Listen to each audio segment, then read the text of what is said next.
Wahyikum bi'ahdil iman, wahyikum bi'ahdil islam, wahyikum bi'ahdil Quran. Bismillahirrahmanirrahim. Assalamualaikum warahmatullahi wabarakatuh. Waalaikumsalam warahmatullahi wabarakatuh. Kalian adalah pemuda. Kalau saya menjawab, kalau saya mengucapkan salam, tebarkan salam dengan kuat tenaga bahwa kalian adalah pemuda-pemuda Islam, pemuda yang diciptakan oleh Rasulullah SAW, adalah penerus yang terbaik. Assalamualaikum warahmatullahi wabarakatuh. Waalaikumsalam warahmatullahi wabarakatuh. Alhamdulillahirabbil alamin. Wassalatu wassalamu ala Rasulillah wa ala alihi washabihi ajmain. Amma ba'd. Kepada teman semua, Mbak Iwahfilah, khususnya untuk aktivis dakwah di Institut Teknologi 10 November. Institut Teknologi 10 November. 10 November. Ingat, itu adalah sejarah bahwa Surabaya ini adalah kota pahlawan, kota para pemuda-pemuda perjuangan ketika Indonesia ini merebut kemerdekaan. Dan teman-teman semua yang ada di sini adalah pemuda Islam yang dulu meneruskan, yang sekarang ini meneruskan perjuangan-perjuangan seperti Bung Tomo, Bung Karno dan sebagainya. Ingat kawan, pemuda Islam harus kuat, harus disiplin, harus semangat. Ya Filah, khususnya juga lembaga dakwah jurusan di FIPA, baik dari fisika, dari matematika, dari statistika sendiri, dari biologi dan biokimia. Walaupun kita berada di sini, berada di bawah kampus perjuangan, semangat sains di sini, jangan melemahkan dakwah-dakwah kita yang ada di sini. Hati kita harus tetap terlimpah para perjuangan. Kita sebagai pemuda Indonesia, kita pemuda yang berada di ITS Teknologi 10 November, ada 3 syarat agar lembaga dakwah ini lebih menendung, lebih menendang daripada BEM, daripada himpunan. Kita seharusnya sudah sadar bahwa kita adalah pemuda Islam. Jangan kalah sama BEM, jangan kalah dengan himpunan. Kita mempunyai referensi yang lebih akurat daripada ADRT ataupun dari GBHK. Ada Al-Quran sama hadis. Kita sudah punya itu, tapi kita belum yakin bahwa kita itu sedang berjalan di jalan dakwah yang mulia. Ingat itu. Ada 3 syarat. Yang pertama, al-isti'anu billah. Mintalah kepada pertolongan Allah, karena dakwah ini yang meminta adalah Allah. Kalau teman-teman ini ingin berdakwah, maka permintaan Allah untuk berdakwah kita harus juga meminta kepada Allah untuk menolong kita. Yang kedua, tausakul ukhuwah. Kita harus memperkuat ukhuwah. Kenapa? Kalau misalkan dakwah itu hanya cuma berdaerah-daerah, misalkan dari statistika sendiri, kemudian biologi sendiri, tidak ada namanya ukhuwah, ada relasi dan sebagainya, dakwah ini tidak akan bersiar secara besar. Kalau misalkan di JMMI Kediri sekarang ada namanya ITS Brasi, ayo kita dukung FMIPA, FTI, FTSB, FTIF, FTK. Ya, 5 fakultas harus beraksi. ITS Brasi ini harus tetap dilanjutkan pada musim-musim yang nanti. Ya, pada musim depan. Ketika JMMI yang akan datang, ini tetap dilaksanakan. Kenapa? Karena ukhuwah ini akan membentuk syiar yang lebih besar. Karena dakwah ini tidak akan bisa berjalan hanya satu orang, hanya satu dakwah, satu LDJ dan sebagainya. Kalau misalkan ada satu lidi, kalau satu lidi itu bisa saya petakan, tapi kalau misalkan 1000 lidi, saya petakan tidak bisa. Itu adalah referensi. Kalau misalkan teman-teman itu kalau berdakwah hanya satu, tapi kalau misalkan hanya berdakwah itu ribuan, kemudian mereka itu bersatu, insya Allah Indonesia ini akan menjadi negara yang madani. Terus yang ketiga adalah kerja keras. Kerja keras. Kita sekarang lihat kalau misalkan teman-teman LDJ, baik JMMI ya, baik JMMI yang mempunyai 200 anggota.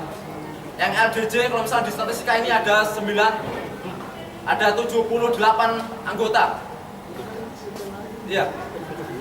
Kalau misalkan anggota ini semuanya kerja keras, mereka loyal, mereka yang itu yakin bahwa dakwah ini adalah jalan yang paling mulia. Kerja keras itu akan menjadi buah hasil dari dakwah. Nah, kalau saya lihat dari sini ya, kita itu kurang yakin. Kalau misalkan ada publikasi kajian, apa yang kita lakukan? Kita ngeprint A4 kecil, atau bahkan misalkan satu poster itu dibagi menjadi 4. Bayangkan kalau misalkan BEM sama himpunan, mereka itu mempunyai, ya, mereka itu menyetak poster A3 atau bahkan misalkan baliho. Mereka itu walaupun tidak berjalan di dakwah, Jawa yang lain, mereka itu yakin bahwa kegiatan itu akan bermanfaat. Tapi sebenarnya kita itu lebih ada kegiatan yang luar biasa sebenarnya, yaitu kajian. Walaupun kajian, di situ ada banyak sekali yang harus dimanfaatkan, karena itu akan mengajak kita semua untuk selalu beriman dan bertakwa pada Allah SWT. Kita sebenarnya harus yakin, ya, untuk berdakwah dari 3 syarat itu, maka harus ada namanya pokok-pokok dari berdakwah, yaitu sabar. Kalau kita misalkan kembali kepada Rasulullah SAW, ketika beliau itu pergi untuk berdakwah ke daerah Taif, apa yang terjadi di sana? Tidak ada yang menyambut beliau, apalagi beliau malah dilempari batu-batu kerikil, batu yang besar, baik dari yang kecil sampai yang besar, dari anak-anak sampai orang tua. Mereka itu mengusir Rasulullah. Ketika beliau hanya datang, kemudian langsung diusir. Kemudian Rasulullah, apa yang terjadi? Beliau itu ketika berdoa kepada Allah bahwa tidak diterima ketika berdakwah di Taif, malaikat penunggu gunung Taif itu datang. Wahai Muhammad, saya diutus Allah. Apa yang engkau inginkan? Apakah aku ingin hancurkan Taif? Tidak. Rasulullah tidak mengutus untuk malaikat untuk menghancurkan Taif. Apa yang terjadi? Beliau hanya mengatakan mereka itu tidak tahu. Oke teman-teman, kita itu berdakwah banyak halangan, rintangan, baik dari kawan kita sendiri, baik lingkungan, kemudian dari semuanya. Perjuangan ini akan terrealisasi, akan lebih lebih manis kalau misalkan ada namanya tantangan. Tantangan ini harus kita lawan. Jangan hindari. Tantangan ini adalah sebagai kemanisan kita untuk berjuang. Karena kalau misalkan kita menggunakan keringat, sebelum keringat kita habis untuk berdakwah, insya Allah keringat ini akan menjadi saksi ketika kita nanti di akhirat. Walaupun kita tidak bertumpah darah di sini, karena tidak ada perang. Di sini tidak perang, kita hanya berdakwah, pakai keringat kita sebagai gantinya darah. Yakinlah teman-teman, kalau misalkan ada beberapa unsur golongan baik kiri maupun yang lain ingin membendung dakwah kita, jawablah bahwa kita mempunyai keringat, kita mempunyai darah. Sebelum darah kita habis, sebelum darah kita lenyap, sebelum keringat kita luntur, yakinlah bahwa Allah akan menolong kita dan dakwah ini akan terus sampai hari kiamat. Takbir, Allahu Akbar, takbir, Allahu Akbar, takbir, Allahu Akbar. Assalamualaikum warahmatullahi wabarakatuh. Ente rekam aja deh, udah aktif lagi baterai. Sebuah orientasi yang sangat bersemangat Bu dari Mas Fata tadi barusan. Sebelumnya kita sambut dengan takbir lagi ya. Takbir, Allahu Akbar. Allahu Akbar. Tadi yang disampaikan oleh Mas Fata itu intinya kita tuh dalam berdakwah bagaikan sepotong lidi ya. Kalau kita bekerja sendiri-sendiri tanpa terorganisasi, tanpa terorganisir dan tanpa bersatu dengan LDJ lain-lainnya, kita bagaikan lidi itu ya. gampang dipatahkan, gampang dirusak-rusak oleh golongan-golongan manapun. Namun kalau kita bersatu, kalau kita semuanya bersinergi menjadi satu, semuanya pasti akan bingung gitu kan. Bagaimana cara menjatuhkan kita gitu kan. Untuk itu, marilah kita ke depan dan ke depannya makin lama kita bersinergi untuk menuju kampus Tesang Madani. Selanjutnya, ini ada teman ini ya dari 2012. Subhanallah ya, salah satunya di antara 2012 yang lainnya yang mendaftar di kargo di FMIPA kali ini. Untuk itu, mari kita sambut dengan takbir. Allahu Akbar. Allahu Akbar.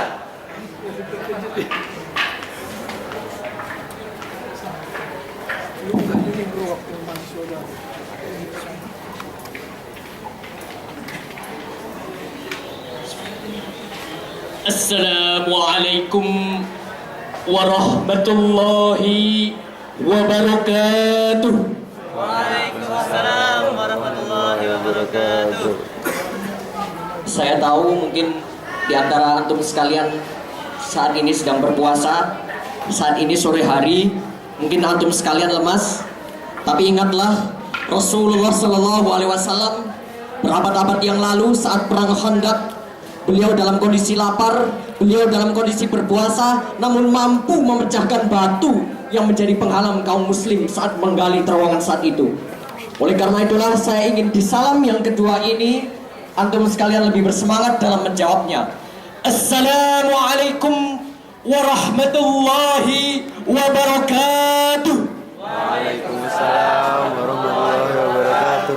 Kok gelap? Karena sesungguhnya Allah Subhanahu wa taala menyukai sesuatu yang ganjil, maka salam ini akan saya ganjilkan menjadi ketiga kalinya. Assalamualaikum warahmatullahi wabarakatuh. Waalaikumsalam warahmatullahi wabarakatuh. Bismillahirrahmanirrahim. Alhamdulillahi rabbil alamin. Wal 'aqibatu lil muttaqin. Wala udwana illa 'alal zalimin.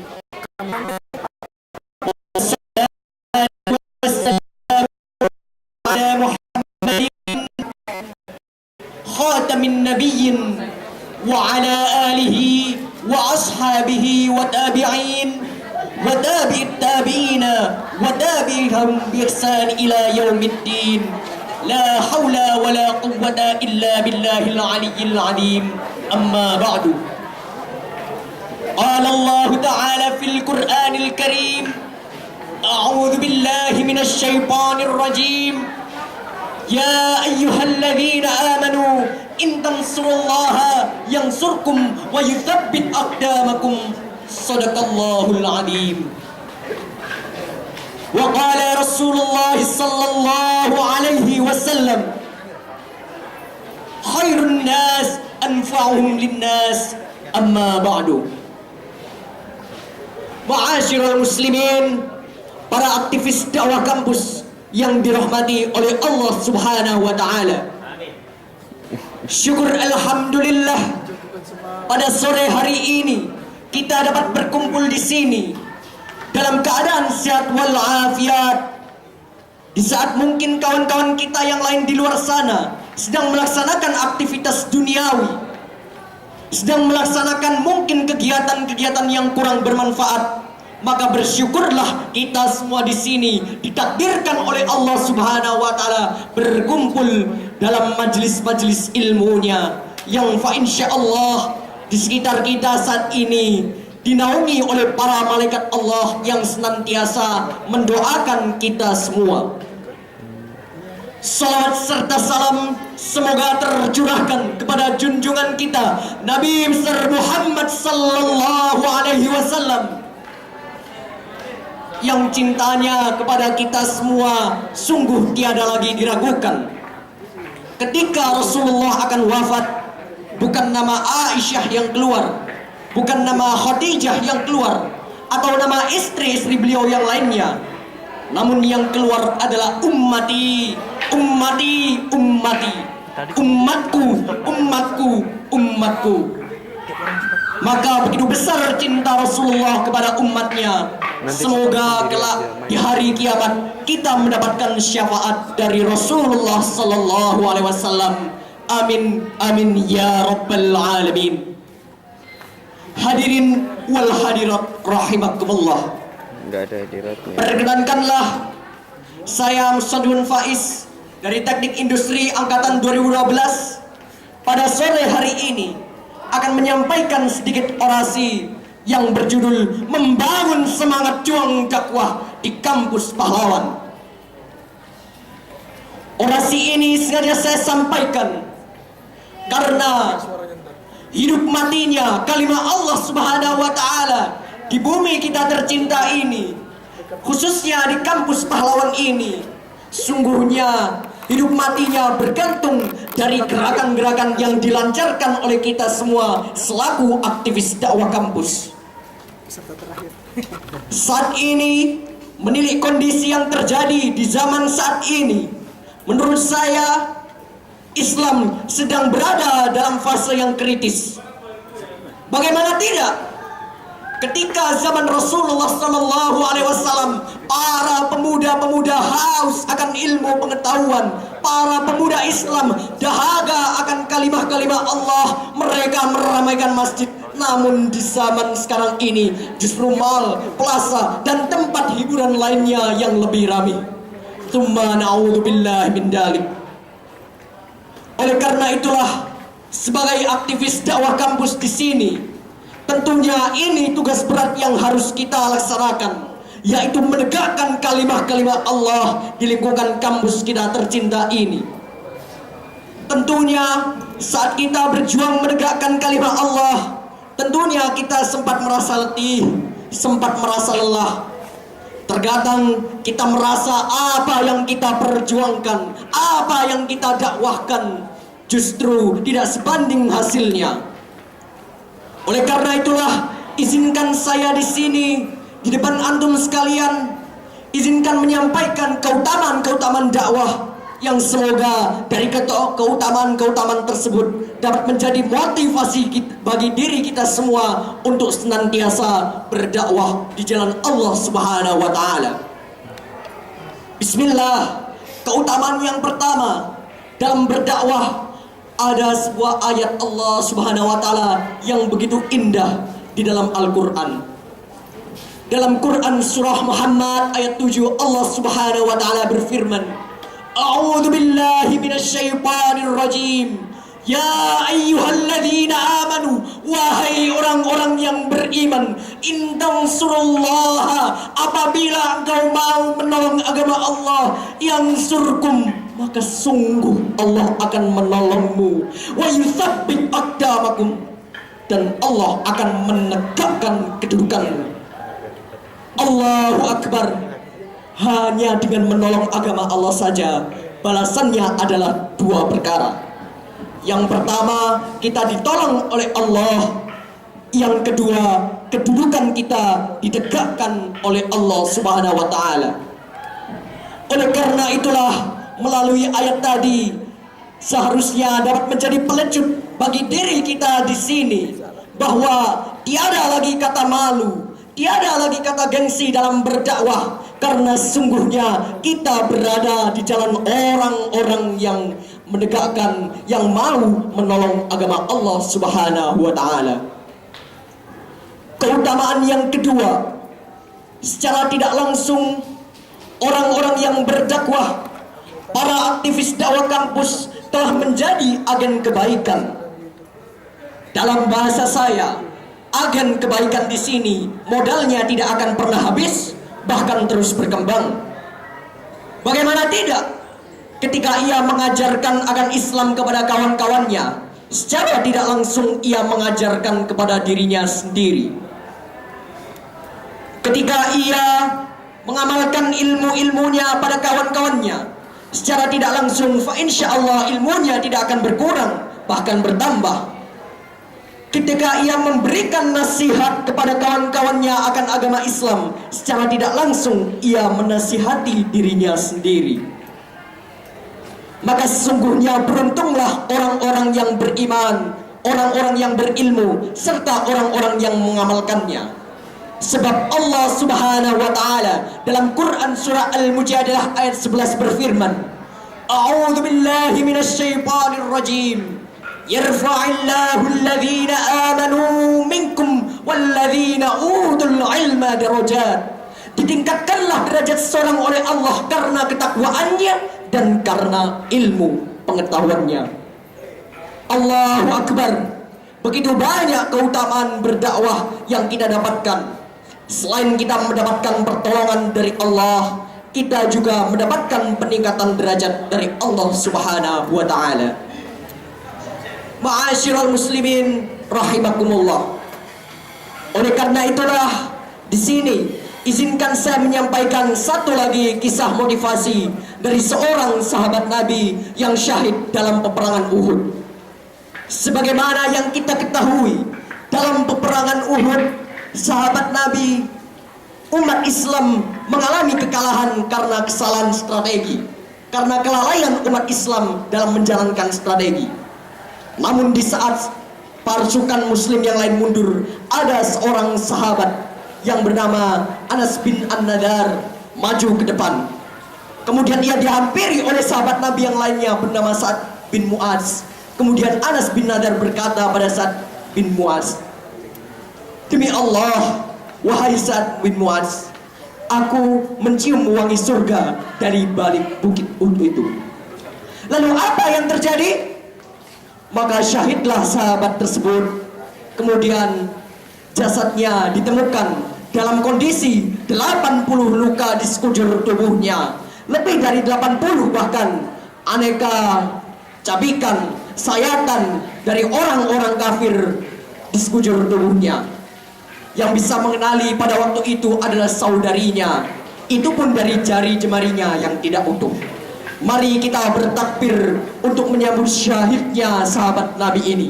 Allahu Akbar. Hadirin wal hadirat rahimakumullah. Teruntuk para aktivis dakwah, izinkan saya di sini berpesan bahwa memang kita saat ini mungkin merasa lelah ketika perkataan kita saat dakwah itu tidak digubris. Dakwah itu memang pahit, karena ada sebuah kata bijak yang saya ingat, berjuang dalam dakwah itu memang pahit, karena surga yang dijanjikan oleh Allah jauh lebih manis daripada perjuangan yang kita lakukan. Teruntuk para aktivis dakwah, saya berpesan, teruslah berjuang sampai rasa kelelahan itu lelah menyertaimu. Teruslah berlari sampai rasa kebosanan itu bosan mengikutimu. Teruslah berjaga sampai rasa letih itu merasa letih menyertaimu. Akhir kata, semoga para aktivis dakwah yang ada di sini dan di Indonesia khususnya nanti bergabung di hari kiamat kelak dengan Rasulullah SAW dan sahabat-sahabatnya sebagai golongan orang-orang yang mencintai Islam secara kafah. Takbir! Allahu Akbar! Akhirul kalam, wallahul muwafiq ila aqwamit thariq. Wassalamu alaikum warahmatullahi wabarakatuh.